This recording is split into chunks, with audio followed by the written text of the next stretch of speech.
Sunday ശാലോമിലേക്ക് സ്വാഗതം. ഞാൻ ജോസ് ജോൺ മല്ലികശ്ശേരി. യുണൈറ്റഡ് നേഷൻസിന്റെ ജനറൽ അസംബ്ലി നടന്നുകൊണ്ടിരിക്കുകയാണ്. ഇസ്രായേലിനെ തല്ലി ഷൈൻ ചെയ്യാൻ കിട്ടുന്ന അവസരം ഒരു രാജ്യവും പാഴാക്കുന്നില്ല. തുർക്കിയിലെ എർദോഗൻ രണ്ടാം വട്ടമാണ് 24 മണിക്കൂറിനിടയിൽ ആത്മരോഷവുമായി ചാടിയണീറ്റത്. ഇസ്രായേൽ കാണിക്കുന്ന ഈ തെമ്മാടിത്തരത്തിനെ എതിർക്കാൻ കഴിയാത്ത ലോകരാജ്യങ്ങളൊന്നും നിലനിന്നിട്ട് കാര്യമില്ല എന്നാണ് അദ്ദേഹത്തിന്റെ പ്രഖ്യാപനം. അദ്ദേഹമാണെങ്കിൽ മുഴുവൻ മുസ്ലിങ്ങളെയും താനാണ് റെപ്രസെന്റ് ചെയ്യുന്നത് എന്ന ഭാവത്തിലാണ് ഈ രണ്ടാം വട്ടവും ചാടിയണീറ്റ് പ്രസംഗിക്കാൻ നിന്നത്.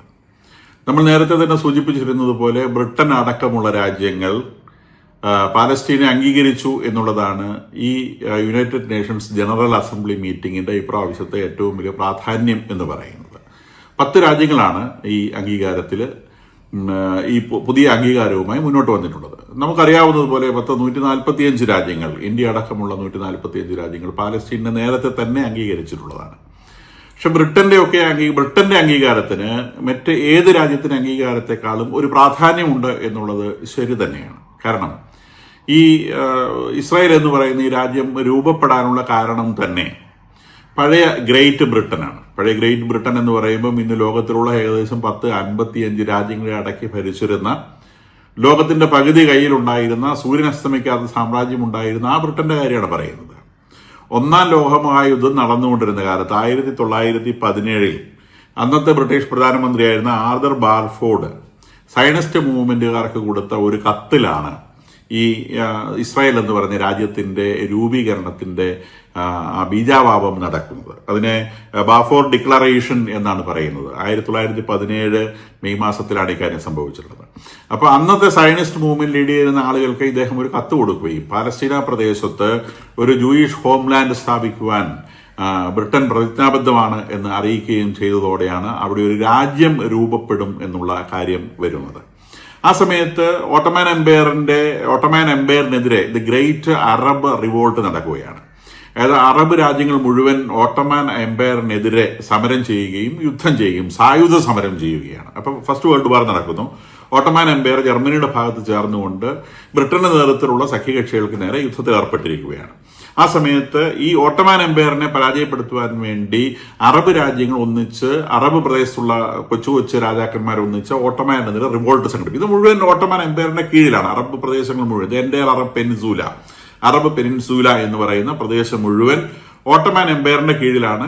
ഈ അറബ് പെനിൻസൂലയിലുള്ള അറബികൾ മുഴുവനും ചേർന്ന് തുർക്കികൾക്ക് നേരെ, ഓട്ടോമാന് നേരെ സായുധ വിപ്ലവം സംഘടിപ്പിച്ചിരുന്ന സമയം. അപ്പോൾ തീർച്ചയായിട്ടും അത് ബ്രിട്ടന്റെ ഓട്ടോമാൻ എംപയറിനെതിരെയുള്ള യുദ്ധത്തെ കാര്യമായി സഹായിച്ചിട്ടുണ്ട് എന്നുള്ളത് ഉറപ്പാണ്. അപ്പോൾ അത് നടക്കുന്നതിനിടയിലൂടെയാണ് ഈ ജൂയിഷ് നേഷന്റെ ഫോർമേഷനെ സംബന്ധിച്ചുള്ള ഡിക്ലറേഷൻ ബ്രിട്ടന്റെ ഭാഗത്തുനിന്നുണ്ടാവുന്നത്. അറബ്സ് അതൊരു ചതിയായി കാണുന്നുണ്ട്. പക്ഷെ അവരെ തൃപ്തിപ്പെടുത്താൻ വേണ്ടി പാലസ്തീന പ്രദേശത്തുള്ള അറബികളുടെ റൈറ്റ്സും പരിഗണിച്ചിരിക്കും എന്ന ഒരു ഉറപ്പ് അറബ്സിന് അന്ന് ബ്രിട്ടൻ കൊടുക്കുന്നുണ്ട്. അങ്ങനെ 1921 19 ഫസ്റ്റ് വേൾഡ് വാർ കഴിയുന്നു. 1921 Arab that is British mandate എന്ന് പറഞ്ഞുകൊണ്ട് ഇന്നത്തെ ജോർദാനും പാലസ്തീനായും അടങ്ങിയ പ്രദേശം ബ്രിട്ടീഷ് മാൻഡേറ്റായി, അല്ലെങ്കിൽ ബ്രിട്ടന്റെ കീഴിൽ വരുന്നു. ബ്രിട്ടനും ഫ്രാൻസും കൂടി ആ പ്രദേശങ്ങൾ വീതിച്ചെടുക്കുകയാണ് ചെയ്തത് മാൻഡേറ്റുകളായിട്ട്. അത് ബ്രിട്ടന്റെ കീഴിൽ വരുന്നത് ഈ ജോർദാനും അതുപോലെ തന്നെ പാലസ്തീന പ്രദേശവുമാണ്. അന്ന് ബ്രിട്ടന്റെ കൂടെ ഓട്ടോമാൻ എംപയറിനെതിരെ ശക്തമായ സായുധ സമരം സംഘടിപ്പിച്ചിരുന്ന മെക്കാക്കാരനായ അബ്ദുള്ള എന്ന് പറയുന്ന മുഹമ്മദ് നബിയുടെ കുടുംബക്കാരനാണ്. മുഹമ്മദ് നബിയുടെ 38ാം തലമുറക്കാരൻ എന്നാണ് അദ്ദേഹം അവരുടെ കുടുംബചരിത്ര പ്രകാരം പറയുന്നത്. അങ്ങനെ അബ്ദുള്ള എന്ന് പറയുന്ന ആൾക്ക് ഈ ജോർദാൻ എന്ന പേരിൽ ജോർദാൻ പ്രദേശത്തെ ഭരണം ഏൽപ്പിച്ചു കൊടുക്കുന്നു. അപ്പൊ ഈ ജോർദാൻ എന്ന് പറയുന്ന രാജ്യം അങ്ങനെ വളരെ ചരിത്രപരമായ രാജ്യമൊന്നുമല്ല. ജോർദാൻ എന്ന് പറയുന്ന പ്രദേശം വാസ്തവത്തിൽ ആദ്യം ബൈബിളിക്കൽ പീരീഡിൽ അമ്മോന്യര്, മൊവാബ്യര്, ഏദോമ്യര് ഒക്കെ താമസിക്കുന്ന പ്രദേശമാണ്. ഏദോമ്യർ എന്ന് പറയുന്ന ഏസാവിന്റെ പിന്മുറക്കാരാണെന്ന് നമുക്കറിയാം. ബൈബിളിലെ പഴയ നിയമത്തിൽ പല സ്ഥലത്തും ഈ അമ്മോന്യരെയും മൊവാബ്യരെയും ഏദോമ്യരെയും ഒക്കെ പരാമർശിച്ചിട്ടുള്ളതെന്ന് നമുക്കറിയാം. പിന്നീട് ഈ വാഗ്ദത്ത പ്രദേശം എന്ന് പറയുന്ന അബ്രഹാമിന് ദൈവം വാഗ്ദാനം ചെയ്ത പ്രദേശത്തിന്റെ ഏരിയയിൽ വാസ്തവത്തിൽ വെസ്റ്റ് ബാങ്ക് മാത്രമല്ല ഈസ്റ്റ് ബാങ്കും പെടുന്നുണ്ട്. അതായത് ജോർദാൻ നദിയുടെ കിഴക്ക് ഭാഗവും പടിഞ്ഞാറ് ഭാഗവും ചേർന്നിട്ടാണ് ഇസ്രായേൽ രാജ്യത്തിന്റെ ഭാഗം വരുന്നത്. അപ്പൊ ജോർദാന് പുഴ മുതൽ കടൽ വരെ മാത്രമല്ല, പുഴയുടെ കിഴക്കോട്ട് കുറച്ച് ഭാഗം കൂടി, ദാറ്റ് ഈസ് ഈസ്റ്റ് ബാങ്ക് എന്ന് വിളിക്കുന്ന ഇപ്പോഴത്തെ ജോർദാൻ രാജ്യത്തിന്റെ ഭാഗമായിട്ടുള്ള ജോർദാന്റെ ഈസ്റ്റ് ബാങ്കും വാഗ്ദത്ത ദേശത്തിന്റെ കൂട്ടത്തിൽപ്പെടുന്നതാണ്. അപ്പം 1917 ഈ ബാഫോർ ഡിക്ലറേഷൻ പ്രകാരം തങ്ങൾക്കൊരു ഭൂമി ഉണ്ടാകുമെന്ന് ജ്യൂസിന് പ്രോമിസ് കിട്ടുമ്പം ജ്യൂസ് മനസ്സിൽ കണ്ട ഭൂമി എന്ന് പറയുന്നത് അവരുടെ എൻഡയർ വാഗ്ദത്ത ഭൂമിയാണ്. എൻഡയർ വാഗ്ദത്ത ഭൂമി എന്ന് പറയുമ്പോൾ ഇന്ന് പുഴ മുതൽ കടൽ വരെ എന്ന് ഇവർ വിശദീകരിക്കുന്ന ഇന്നത്തെ ഇസ്രായേൽ രാജ്യവും വെസ്റ്റ് ബാങ്കും ഗാസയും അടങ്ങുന്ന പ്രദേശവും കൂടാതെ അതിന്റെ ഈസ്റ്റ് ബാങ്കും, അതായത് ജോർദാൻ രാജ്യത്തിന്റെ നല്ലൊരു പ്രദേശവും കൂടി ചേർന്നതാണ് സയനിസ്റ്റ് മൂവ്മെന്റുകാരുടെ മനസ്സിലുണ്ടായിരുന്ന ജൂയിഷ് റീജിയൺ എന്ന് പറയുന്നത്. അപ്പൊ ഇതില് പിന്നീട് ട്രാൻസ് ജോർദാൻ ഫോം ചെയ്യുന്ന സമയത്ത് ഈ ഈസ്റ്റ് ബാങ്ക് എന്ന് പറയുന്ന റീജിയൻ ജോർദാന്റെ ഭാഗമായിട്ട് അമീർ ഓഫ് ജോർദാൻ ആയിട്ടാണ് ഇദ്ദേഹത്തെ അന്ന് നിയമിക്കുന്നത്. അത് ബ്രിട്ടന്റെ കീഴിലുള്ള ബ്രിട്ടീഷ് മാൻഡേറ്റിന്റെ കീഴിലുള്ള പ്രദേശം. അവിടുത്തെ ഒരു റീജിയണൽ ഭരണകർത്താവായിട്ട് അമീറായിട്ട് ഈ അബ്ദുള്ള വണ്ണിനെ നിയമിക്കുന്നു. ഈ അബ്ദുള്ള വണ്ണ് എന്നുള്ളത് അവിടുത്തെ ട്രഡീഷണൽ രാജാവൊന്നുമല്ല, അവിടുത്തെ ട്രഡീഷണൽ രാജകുടുംബമുള്ള ആളൊന്നുമല്ല. അദ്ദേഹം മെക്കക്കാരനാണ്, സൗദി അറേബ്യക്കാരനാണ്. അദ്ദേഹം സെക്കൻഡ് വേൾഡ് വാറിൽ ബ്രിട്ടീഷുകാരെ സഹായിച്ച ഒരു സേനയുടെ നേതാവ് എന്ന നിലയിൽ അദ്ദേഹത്തെ ഈ ജോർദാൻ പ്രദേശത്തിന്റെ ഭരണം ഏൽപ്പിക്കുകയാണ് ചെയ്തത്.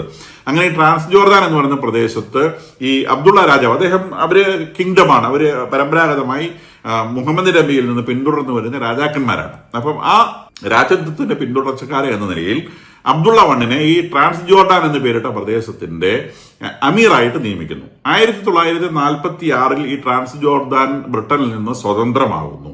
അങ്ങനെ സ്വതന്ത്രമാകുന്ന സമയത്ത് ഇദ്ദേഹത്തെ അതിന്റെ രാജാവായിട്ട് വാഴിക്കുന്നു. അങ്ങനെ ജോർദാന്റെ രാജാവായിട്ട് അബ്ദുള്ള വൺ വരുന്നു. ഇത് ദീർഘകാലം അദ്ദേഹം ജോർദാൻ പ്രദേശം ഭരിച്ചിട്ടുണ്ടെന്ന് മനസ്സിലാക്കണം. അപ്പോഴും ഈ പാലസ്തീന പ്രദേശത്ത് ഈ ജ്യൂസിന് ബാഫോർ ഡിക്ലറേഷൻ പ്രകാരം ജ്യൂസിന് ഒരു രാജ്യം കൊടുക്കാം എന്ന ആ പ്രോമിസ് വന്നതോടുകൂടി ലോകത്തിന്റെ നാനാഭാഗത്തു നിന്നും ജ്യൂസ് ഈ പ്രദേശങ്ങളിലേക്ക് വരികയും ധാരാളമായി അറബികളിൽ നിന്ന് ഈ ഭൂപ്രദേശങ്ങൾ വില കൊടുത്തു വാങ്ങി അവർ ധാരാളമായിട്ട് വന്ന് സെറ്റിൽ ചെയ്യുകയും ചെയ്യുന്നു.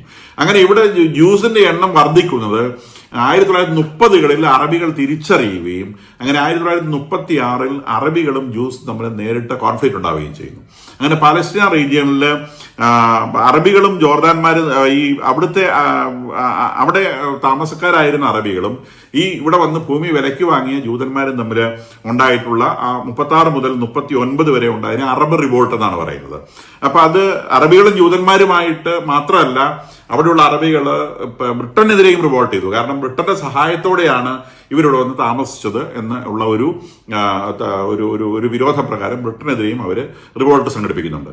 ഇത് അടിച്ചമർത്തുന്നതിൽ ബ്രിട്ടൻ വിജയിക്കുന്നുണ്ട്. പക്ഷെ ബ്രിട്ടൻ വിജയിച്ചു കഴിഞ്ഞപ്പോഴേക്കും ജ്യൂസും ബ്രിട്ടനെതിരായി. അങ്ങനെ ഈ 39 ശേഷം പിന്നെ ജ്യൂസും ബ്രിട്ടനുമായി തമ്മിലടി. ബ്രിട്ടൻ ഇവിടുന്ന് പോകുന്നത് ഞങ്ങൾ കൈയടക്കൊള്ളാം എന്നുള്ള മട്ടിൽ ജ്യൂസ് ഇവരുമായിട്ട് തല്ലുകൂടുന്നുണ്ട്. അങ്ങനെയാണ് പിന്നീട് ഈ വിഷയം പലതവണ പല കമ്മീഷനുകൾ വെക്കുകയും ഈ പ്രദേശത്തെ വിഭജിക്കുന്നതിനെ കുറിച്ച് ചിന്തിക്കുക. അപ്പൊ വിഭജിക്കുക എന്ന് പറയുമ്പം ഇവരുടെ മനസ്സിലുള്ളത് പിന്നെ ഈ ഞാൻ നേരത്തെ സൂചിപ്പിച്ചതുപോലെ ഈസ്റ്റ് ബാങ്കും വെസ്റ്റ് ബാങ്കും ഗാസയും ഇപ്പോഴത്തെ ഇസ്രായേൽ പ്രദേശവും ചേർന്ന പ്രദേശമാണ് സയനിസ്റ്റുകളുടെ മനസ്സിലുള്ളത്. പിന്നീട് പല നെഗോസിയേഷനുകളുടെ ഭാഗമായി അവരെ ഈസ്റ്റ് ബാങ്ക് വിട്ടുകൊടുക്കാൻ സമ്മതിച്ചു. അങ്ങനെ ഈസ്റ്റ് ബാങ്ക് എന്ന് പറഞ്ഞാൽ ജോർദാൻ പ്രദേശം. അപ്പം അറബികൾ ഈസ്റ്റ് ബാങ്കിലേക്ക് നീങ്ങി താമസിക്കട്ടെ, ഈ പറയുന്ന വെസ്റ്റ് ബാങ്ക് മുതലുള്ള റീജിയൻ, വെസ്റ്റ് ബാങ്ക് മുതൽ കടൽ വരെ അല്ലെങ്കിൽ പുഴ മുതൽ കടൽ വരെയുള്ള പ്രദേശം തങ്ങൾക്ക് എന്നുള്ളതായി സയനിസ്റ്റുകളുടെ പിന്നീടുള്ള വാദം. പക്ഷെ പിന്നീട് അറബികളും സയനിസ്റ്റുകളും തമ്മിലുള്ള നിരന്തരമായ കോൺഫ്ലിക്റ്റുകളുടെ അടിസ്ഥാനത്തിൽ ബ്രിട്ടൻ അവിടെ നിൽക്കക്കള്ളിയില്ലാതെ വന്നതോടുകൂടി ഈ വിഷയം യുണൈറ്റഡ് നേഷൻസ് ഏറ്റെടുക്കുകയും അങ്ങനെ യുണൈറ്റഡ് നേഷൻസിന്റെ ഒരു സമവായം എന്ന നിലയിലാണ് പിന്നീട് നമ്മളിപ്പോൾ കാണുന്ന ഈ വിഭജനം വന്നിട്ടുള്ളത്. അങ്ങനെയാണ് ഈ വെസ്റ്റ് ബാങ്കും ഗാസ റീജിയണും അറബികൾക്കും ബാക്കിയുള്ള പ്രദേശം ഇസ്രായേൽക്കാർക്കും എന്ന നിലയിലുള്ള ഒരു വിഭജനം വരികയും 1948 മെയ് 14 ഇസ്രായേൽ സ്വന്തം രാജ്യം ഡിക്ലെയർ ചെയ്യുകയും ചെയ്തത്. അങ്ങനെ അവർ സ്വന്തം രാജ്യം ഡിക്ലെയർ ചെയ്തു. അതിന്റെ വെരി നെക്സ്റ്റ് ഡേ ജോർദാൻ അടക്കമുള്ള രാജ്യങ്ങൾ, ഈജിപ്ത്, ജോർദാന്, സിറിയ, ലെബനോൺ, ഈ രാജ്യങ്ങൾ ഇസ്രായേലിനെതിരെ യുദ്ധം പ്രഖ്യാപിക്കുകയും ഇസ്രായേലുമായി യുദ്ധത്തിൽ ഏർപ്പെടുകയും ചെയ്തു. കാരണം ഇതിനകത്തുള്ള അടിസ്ഥാന ചിന്ത എന്ന് പറയുന്നത് ജ്യൂസിനെ സംബന്ധിച്ച് ഇത് അവരുടെ പ്രോമിസ്ഡ് ലാൻഡാണ്. നേരെ മറിച്ച് അറബ്സിനെ സംബന്ധിച്ച് അവരുടെ മുഹമ്മദിന്റെ ഒരു ചിന്തയനുസരിച്ച് അറബ് പെനിൻസുലയിൽ ജൂതന്മാർ പാടില്ല. അറബ് പെനിൻസുലയിൽ ജൂതന്മാർ വേണ്ട. അപ്പൊ അത് പിന്നീട് മുഹമ്മദിനെ വധിച്ചത് ഒരു ജൂയിഷ് വിമൻ ആണ് എന്നൊരു ചിന്തയിൽ നിന്ന് ആ ഒരു കാര്യം ഒരു നിയമം പോലെ അറബ് പെനിൻസുലയിൽ ഒരു ജൂതനെ ജീവിക്കാൻ അനുവദിക്കുകയില്ല എന്നുള്ളത് അറബികളുടെ മനസ്സിൽ പതിഞ്ഞൊരു നിയമം പോലെ ആവുകയും അപ്പൊ ജൂതൻ എന്നുള്ളത് ഒരു ദുശകുരമായി കണ്ടുകൊണ്ട് ജൂതനെ അവിടുന്ന് ഉന്മൂലനം ചെയ്യണം എന്ന വാശിയിൽ ഈ അറബ് രാജ്യങ്ങൾ ജൂതന്മാർക്കെതിരെ തിരിയുകയും ചെയ്തതാണ്. അപ്പൊ ഇതിനകത്ത് രണ്ട് കോൺഫ്ലിക്റ്റുകളാണ്. ഇത് രണ്ട് മതപരമായ ചിന്തയാണ്. ഒരു കൂട്ടർ വിചാരിക്കുന്നത് തങ്ങളുടെ പ്രോമിസ്ഡ് ലാൻഡാണ്, ഇസ്രായേൽക്കാർ വിചാരിക്കുന്നു തങ്ങൾക്ക് ദൈവം നൽകിയ പ്രദേശമാണ്, മറ്റേ കൂട്ടർ വിചാരിക്കുന്നു തങ്ങളുടെ പ്രവാചകനെ വധിച്ച ഈ കൂട്ടരെ ഈ അറബ് പെനിൻസുലയിൽ പാടില്ല എന്നുള്ള ഒരു ചിന്ത ഇവരുടെ ഭാഗത്തുണ്ടാവുന്നു. അപ്പൊ ഈ രണ്ട് കോൺഫ്ലിക്റ്റിംഗ് തോട്ട്സ് ആണ് വാസ്തവത്തിൽ അറബികളും ഇസ്രായേൽക്കാരും തമ്മിലുള്ള വിഷയത്തിന്റെ അന്ന് മുതൽ ഇന്ന് വരെയുള്ള പ്രശ്നത്തിന്റെ അടിസ്ഥാനം, ഇന്ന് വരെ. അപ്പം ഈ ഒരു അടിസ്ഥാനത്തിലാണ് ഇവർ തമ്മിലുള്ള വഴക്കുണ്ടാവുന്നു, പിന്നീട് വിഭജിച്ചു കൊടുക്കുന്നു. അപ്പൊ ആ വിഭജിച്ചു കൊടുക്കുന്ന സമയത്ത് ആ വിഭജനത്തെ അന്ന് അംഗീകരിച്ച് അറബ് രാജ്യങ്ങളെന്ന് അംഗീകരിക്കാൻ തയ്യാറായിരുന്നെങ്കിൽ ഇന്നുണ്ടാകുന്ന ഈ പ്രശ്നങ്ങളൊന്നും ഉണ്ടാകുമായിരുന്നില്ല. വെസ്റ്റ് ബാങ്കും ഗാസയും അവരുടെ കയ്യിലിരിക്കുകയും ഇന്ന് ഇസ്രായേൽ എന്ന് പറയുന്ന രാജ്യം കൊണ്ട് ഇസ്രായേൽ ഒതുങ്ങുകയും ചെയ്യുമായിരുന്നു. ബാക്കിയുള്ള ഇന്റർനാഷണൽ പ്രഷറിൽ അത് ഒരു പ്രയാസമില്ലാതെ അങ്ങ് തീർന്നു പോയേനെ. പക്ഷെ ആ ഒരു സൊല്യൂഷനെ ഒരു തരത്തിലും ഡൈജസ്റ്റ് ചെയ്യാൻ കഴിയാതെ വന്ന അറബ് രാജ്യങ്ങൾ ജൂതനോടുള്ള വിരോധം, അത് മാത്രമാണ് അടിസ്ഥാന കാര്യം, ജൂതനോടുള്ള അസൂയയും വിരോധവും മാത്രം ഉള്ളിൽ വെച്ചുകൊണ്ട് ജൂതനെ ഉന്മൂലനം ചെയ്യാൻ ഇറങ്ങി തിരിച്ചതിന് ബാക്കി പത്രമാണ് നമ്മൾ ഇന്ന് വരെ ഈ നിമിഷം വരെ അവിടെ കാണുന്ന കാര്യം. അങ്ങനെ 48 യുദ്ധമുണ്ടാകുന്നു. ഇസ്രായേൽ കുറെ പ്രദേശം കൂടി അവരുടെ ഭാഗത്തേക്ക്, അവർക്ക് ആക്ച്വലി 52% പ്രദേശങ്ങൾ മാത്രമേ ആദ്യത്തെ ഇതിൽ കിട്ടിയിരുന്നുള്ളൂ. പക്ഷെ ഒന്നാമത്തെ യുദ്ധം കഴിഞ്ഞപ്പോൾ തന്നെ ഏകദേശം 75% പ്രദേശങ്ങളും അവരുടെ കൈവശത്തിലായി. പിന്നെ വെസ്റ്റ് ബാങ്കും ഗാസ റീജിയൻ ഈജിപ്തിന്റെ കയ്യിലും വെസ്റ്റ് ബാങ്ക് ജോർദാന്റെ കയ്യിലും പെട്ട കാര്യം നമുക്കറിയാം. 67 യുദ്ധത്തിൽ അത് മുഴുവൻ ഇസ്രായേൽ പിടിച്ചടക്കി അവരുടെ കയ്യിലാക്കി. പിന്നീട് നടന്ന കാര്യങ്ങളൊക്കെ നമുക്കറിയാം. വെസ്റ്റ് ബാങ്കിലേക്ക് ഇസ്രായേൽക്കാരെ കൊണ്ടുവന്ന് താമസിപ്പിക്കുന്നു, അങ്ങനെ അവിടെ അധിനിവേശം നടത്തുന്നു. അത് കഴിഞ്ഞ് ഗാസയിലാണ് ഇസ്രായേൽ ഒരു തരത്തിലുള്ള കൈകടത്തൽ നടത്താതിരുന്നതും ഗാസ പ്രദേശം ഏകദേശം 2005 ഇസ്രായേൽ പരിപൂർണമായും പിൻവാങ്ങി പാലസ്തീനികൾക്ക് പൂർണ്ണമായും വിട്ടുകൊടുത്ത പ്രദേശവുമായിരുന്നു. ആ പ്രദേശത്ത് നിന്നാണ് പിന്നീട് 2023 ഒക്ടോബർ 7 ഇസ്രായേലിലേക്ക് ഭീകരപ്രവർത്തകർ പാഞ്ഞു കയറി ഇസ്രായേലിലെ കുഞ്ഞുങ്ങളെ ചുട്ടുകരിക്കുകയും സ്ത്രീകളെ ബലാത്സംഗം ചെയ്യുകയും വൃദ്ധന്മാരെ തെരുവിലിട്ട് ചവിട്ടിക്കൊല്ലുകയും ഒക്കെ ചെയ്യുന്ന സംഭവം ഉണ്ടാവുകയും 251 ആളുകളെ പിടിച്ചെടുത്തുകൊണ്ട് പോകുന്ന സംഭവം ഉണ്ടാവുകയും കുഞ്ഞുങ്ങൾ മുതൽ പടുവൃദ്ധന്മാർ വരെ അടങ്ങുന്ന 251 ആളുകളെ എടുത്തുകൊണ്ട് പോകും. കുറെ പേര് തല്ലിക്കൊന്ന് ശവമാക്കിയാണ് കൊണ്ടുപോകുന്ന സാഹചര്യം ഉണ്ടാവുകയും ചെയ്തത്. അതിന്റെ ബാക്കി പത്രമായിട്ടാണ് ഇസ്രായേൽ വീട് കയറുകയും യുദ്ധം ചെയ്യുകയും ഗാസ സിറ്റിയിൽ നടക്കുന്ന അതിതീവ്രമായ യുദ്ധമൊക്കെ ഇതിന്റെ ഭാഗമാണ്. ഈ യുദ്ധത്തിന്റെ ഗാസ സിറ്റിയിൽ നടക്കുന്ന ഗാസയിലെ യുദ്ധം അവസാന ഘട്ടത്തിൽ നടക്കുന്ന സമയത്ത് ഈ 10 യൂറോപ്യൻ രാജ്യങ്ങൾ ഇസ്രായേലിനെ പാലസ്തീൻ അംഗീകരിച്ചുകൊണ്ട് പാലസ്തീൻ എന്ത് പ്രയോജനം കിട്ടാനാണ്? പാലസ്തീന് ഒരു പ്രയോജനവും കിട്ടാനില്ല. ഈ കോൺഫ്ലിക്റ്റിന്റെ അടിസ്ഥാന കാരണം എന്താണ്? ഈ കോൺഫ്ലിക്റ്റിന്റെ ഇപ്പോൾ നടക്കുന്ന യുദ്ധത്തിന്റെ അടിസ്ഥാന കാരണം ഗാസയിൽ നിന്ന് ഹമാസ് പ്രവർത്തകർ, ഹമാസ് ഭീകരർ ഇസ്രായേൽ കടന്നു കയറി കാണിച്ച അതിക്രമമാണ് ഈ യുദ്ധത്തിന്റെ അടിസ്ഥാന കാരണം. ഈ യുദ്ധത്തിനുള്ള സൊല്യൂഷൻ എന്താണ്? ഒറ്റ സൊല്യൂഷനേ ഉള്ളൂ. മധ്യസ്ഥന്മാർ മുഖേന ഈ പിടിച്ചുകൊണ്ടുപോയ മുഴുവൻ ബന്ദികളെയും തിരിച്ചു കൊടുക്കുകയും ഹമാസ് പരിപൂർണമായ ആയുധം വെച്ച് കീഴടങ്ങുകയും ചെയ്യുക എന്നുള്ളത്. എന്ത് സൊല്യൂഷൻ ഇതിനകത്തുള്ളത്? ഈ ഹമാസിനെ നിലനിർത്തിക്കൊണ്ട് എങ്ങനെയാണ് ഈ പ്രശ്നം തീർക്കാൻ സാധിക്കുക? ബന്ദികളെ ഹമാസിന്റെ കയ്യിൽ വെച്ചുകൊണ്ട് എങ്ങനെയാണ് ഈ പ്രശ്നം തീർക്കാൻ സാധിക്കുക? ഇതൊന്നും അഡ്രസ് ചെയ്യാതെ ഈ പറയുന്ന രാജ്യങ്ങൾ യുണൈറ്റഡ് നേഷൻസിൽ പാലസ്തീനെ അംഗീകരിച്ചിട്ടുണ്ടെങ്കിൽ അതിന്റെ കാരണം വേറെയാണ്. അതിന്റെ കാരണം അവരുടെ നാടുകളിൽ കടന്നു കയറിയ ഇസ്ലാമിക തീവ്രവാദികൾ ഈ രാജ്യത്തെ ഗവൺമെന്റുകളുടെ കഴുത്തിന് പിടിച്ച് ഞെക്കുന്നുണ്ട്. ഇത് അംഗീകരിച്ചില്ലെങ്കിൽ അതിന്റെ ഫലം നിങ്ങൾ അനുഭവിക്കേണ്ടി വരും. അത് ഇന്നലെ ഇറ്റലി കാണുകയുണ്ടായി. ഇന്നലെ ഇറ്റലിയിലെ തെരുവുകളിൽ ഇസ്ലാമിസ്റ്റ് ഭീകരരും ഇടതുപക്ഷവാദികളും കമ്മ്യൂണിസ്റ്റുകളും അഴിഞ്ഞാടുകയായിരുന്നു. അവർ ഒരുപാട് കാര്യങ്ങൾ അവിടെ തല്ലി തകർത്തിട്ടുണ്ട്. ഇത് ബ്രിട്ടനിലും ഫ്രാൻസിലും അരങ്ങേറാതിരിക്കാൻ വേണ്ടി ഭയന്നിട്ടാണ് അവിടുത്തെ ഭരണാധികാരികൾ ഈ പാലസ്തീനെ അംഗീകരിച്ചത് എന്നുള്ളത് ഒരു വസ്തുതയാണ്. അവർ യുണൈറ്റഡ് നേഷൻസിൽ പ്രസംഗിക്കുന്നത്, പാലസ്തീനു വേണ്ടി വാദിച്ചുകൊണ്ട് പ്രസംഗിക്കുന്നത് വാസ്തവത്തിൽ ഇസ്രായേൽ കാണാനോ ലോക ജനത കാണാനോ അല്ല, അവരുടെ നാട്ടിലെ ഇസ്ലാമിസ്റ്റുകൾക്ക് കാണാൻ വേണ്ടിയാണ്. ഇതാ ഞങ്ങൾ നിങ്ങൾക്ക് വേണ്ടി സംസാരിച്ചിരിക്കുന്നു, ദയവായി ഞങ്ങളുടെ രാജ്യത്തെ നിങ്ങൾ തകർക്കരുത് എന്ന് പറയുന്ന ഒരു അവസ്ഥയിലേക്ക് ഈ രാജ്യങ്ങൾ തരം താഴ്ന്നു പോയിരിക്കുന്നു എന്നുള്ളതാണ് വസ്തുത. ഇവരുടെ രാജ്യത്ത് ഇസ്ലാമിസ്റ്റ് ഭീകരർ കടന്നു കയറിയതോ ഇവരുടെ രാജ്യത്തിന്റെ കഴുത്തിന് പിടിക്കാൻ മാത്രം വളർന്നതോ അവർക്ക് അംഗീകരിക്കാൻ കഴിയുന്നില്ല എന്ന് മാത്രമേ ഉള്ളൂ. സത്യത്തിൽ അവിടെ സംഭവിച്ചുള്ള കാര്യം ഇതാണ്. ഇത് ഇസ്രായേലിൽ സംഭവിക്കാതിരിക്കാൻ വേണ്ടി മാത്രമാണ് ഇസ്രായേൽ ഇന്ന് അതികഠിനമായി പൊരുതുന്നത് എന്ന് വേണം നമുക്ക് വിചാരിക്കാൻ. ഈ പ്രശ്നം അവസാനിപ്പിക്കണമെങ്കിൽ ഇപ്പോഴും എല്ലാവർക്കും അറിയുന്ന ഒരു സൊല്യൂഷൻ ഉണ്ട്.